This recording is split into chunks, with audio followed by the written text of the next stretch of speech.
Je suis très heureux, en ma qualité de président du GIP IADT et en ma qualité de conseiller régional Auvergne-Rhône-Alpes, de vous accueillir ici à l'Institut d'Auvergne-Rhône-Alpes du développement des territoires. Je voudrais tout d'abord vous présenter les excuses du président Wauquiez qui m'a chargé de vous transmettre ses encouragements et ses voeux de succès. Merci et bienvenue, cher Patrick Oliva, président d'Orbimob. Je voudrais saluer l'ensemble de l'équipe.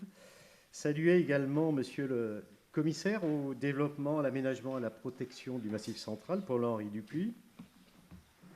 Remercier pour leur participation, vous êtes nombreux, à la fois les intervenants et tous les participants à ce colloque.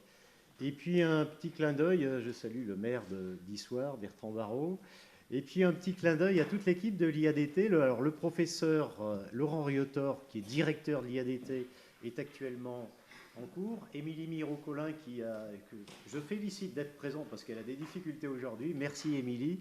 Et l'ensemble de l'équipe de l'IADT, merci de nous accueillir. Ce colloque, cher Patrick, trouve tout naturellement sa place ici, à l'IADT, pour plusieurs raisons. D'abord, vous êtes ici chez vous. Nous sommes en quelque sorte en colocation ici. C'est une coloc puisque Orbimob est accueilli ici officiellement à l'IADT. C'est dorénavant son adresse.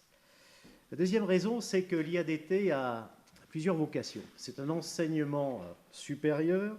C'est aussi une interface entre le monde universitaire et le monde des collectivités. Mais c'est aussi un lieu d'innovation, de recherche et d'expérimentation. Sur les grandes questions de ce siècle, sur les grandes transformations qui sont là devant nous, les transformations climatiques. Vous savez que la région Auvergne-Rhône-Alpes sera dans les 10 ans qui viennent la région la plus chaude de France. Les transformations environnementales, nos paysages évoluent. Les cigales arrivent à Clermont. Les transformations technologiques, les bienfaits et les risques de l'intelligence artificielle, voyez tout ce qui se profile à travers ChatGPT. Des transformations sociologiques, par exemple notre nouvelle approche au travail, les sujets ne manquent pas. Alors pour la thématique du jour sur l'avenir des mobilités durables territoriales, oui, ce thème a parfaitement sa place ici. Et d'ailleurs, dans ce domaine, la région, le Conseil régional Auvergne-Rhône-Alpes, n'est pas en reste. À son actif, je voudrais rappeler que nous avons créé ici à Clermont-Ferrand, à l'Institut Pascal, la navette autonome. Cette navette que l'on voit dans différentes régions de France et à l'étranger. On peut regretter d'ailleurs un petit peu qu'elle ne sillonne pas les rues de la capitale auvergnate. Et elle aurait très bien pu s'exporter à travers le réseau des villes Michelin pour montrer, puisque c'est ce que nous cherchons à faire aussi avec Orbimob, montrer le savoir-faire clermontois à l'étranger. Je voudrais rappeler également que nous avons voté dans le cadre du CPER une ligne pour réfléchir à la mise en place d'un technopôle sur le circuit de Charade avec une ligne de 400 000 €. Nous apportons un soutien au démonstrateur qui se met en place sur le campus des CESO, un démonstrateur pour recharge dynamique électrique par l'Institut Polytech, une base de 2 km. Nous avons le projet aussi d'un grand salon de la mobilité durable en lien avec le circuit de Charade pour de l'applicatif. Nous portons une candidature, et Patrick Oliva a pris une grande part là-dedans, et je l'en remercie, la candidature que porte l'INP suite à l'appel à manifestation d'intérêt pour une académie des mobilités. Bref, la région est très présente sur la thématique des mobilités. Alors, sur le sujet des mobilités territoriales, pour une transformation positive et réaliste, à la région, nous avons pris à la lettre la proposition de la Première ministre Elisabeth Borne avec son plan de 100 milliards d'euros pour le pays. L'idée, c'est à la fois de réfléchir sur une desserte RER autour de chaque métropole d'Auvergne-Rhône-Alpes, Grenoble, Lyon et bien sûr Clermont, et de réfléchir sur la notion de multimodalité sur les territoires périurbains. Oui, une étoile ferroviaire autour de Clermont-Ferrand. Nous travaillons dessus dans le cadre du pôle métropolitain.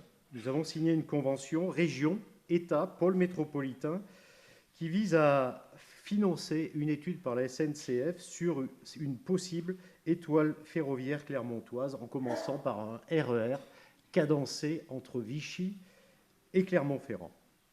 Nous parlons aussi de multimodalité, c'est-à-dire utiliser les technologies actuelles avec son smartphone, son application, de n'importe quel coin du département.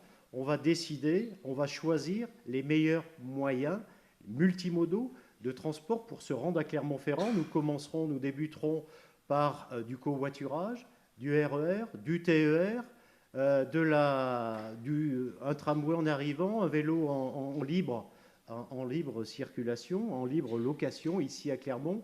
Et ça peut changer chaque jour grâce aux nouvelles technologies. C'est ce qu'on appelle la multimodalité. Donc voilà, nous réfléchissons à la région sur toutes ces nouvelles formes de mobilité. Et c'est la raison pour laquelle nous sommes très attentifs, cher Patrick, à vos travaux, et notamment ce qui ressortira de cette journée que je vous souhaite très, très fructueuse. Et alors, un dernier mot, si vous le permettez, parce qu'on s'occupe de l'avenir, mais il faut penser au passé aussi, à ses racines et son histoire.